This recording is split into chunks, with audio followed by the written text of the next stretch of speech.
হরে কৃষ্ণ। তো আজকে যে টপিক নিয়ে আলোচনা করব, একজন কিছুদিন আগে আমাকে জিজ্ঞাসা করেছিলেন যে বাইরে থেকে বিদেশিরা এসে প্রভু মহারাজ সেজে ইসকনের মাধ্যমে আবার দেশকে পরাধীন করতে চাইছেন না।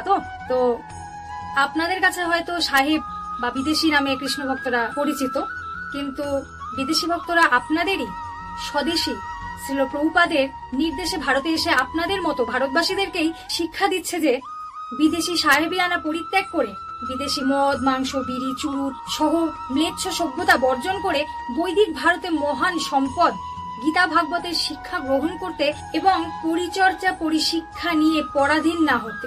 কমপক্ষে তারা কলির 4টি পাপ কর্ম নেশা, জুয়া, আমিষ এবং অবৈধ যৌনতা এড়িয়ে বেদ নির্ধারিত হরে কৃষ্ণ মহামন্ত্র কীর্তন করতে থাকে এবং নিজেদেরকে ভারতবাসী বলে মনে করেন। তারা কেউই ভারতবর্ষকে পরাধীন করতে আসেনি, বরং আপনাদেরই কালচার, আপনাদের সনাতন ধর্মকেই ভালোবেসে তারা গ্রহণ করেছে।